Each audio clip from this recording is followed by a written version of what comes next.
As a manager, you hear questions every day, some serious, some trivial.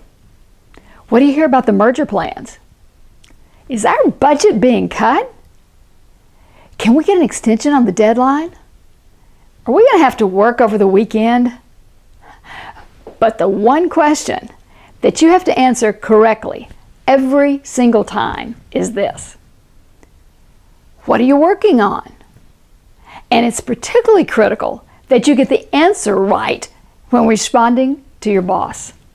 Your reputation can also suffer when you blow that question with peers. Why is this so difficult? For the most part, you and your team need to communicate details to run your project, department, or division. And for that, you need charts, graphs, slides, spreadsheets, meetings, presentations, proposals, metrics, or reports. You accomplish things with those tools, and the associated data and the details make perfect sense to you. The abbreviations, acronyms, illustrations, and other shortcuts save you time. They ensure common understanding. So you have a tendency to try to communicate with those same tools and in that same fashion to those people outside your functional area. But don't.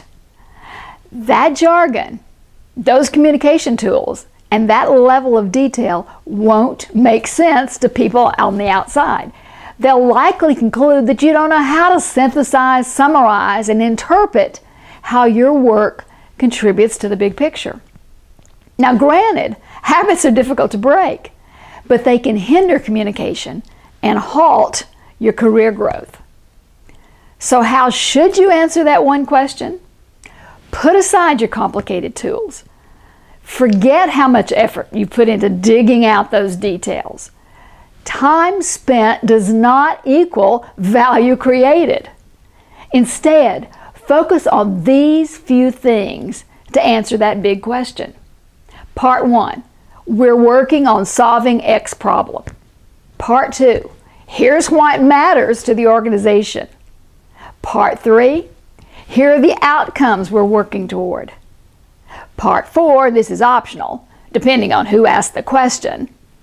This is how my work will affect the budget or the timeline where you're concerned. So how do you educate others outside your functional area? Many people ask that. You shouldn't, and you don't. If you do, you'll be irrelevant. While coaching sales teams on presentations, I frequently hear comments like these. We have to educate our customers on our product, or our customers really don't understand how best to use our process and the services we provide, so our real challenge is to educate them on exactly what it is we do. If you do that education thing, you're going to be labeled irrelevant.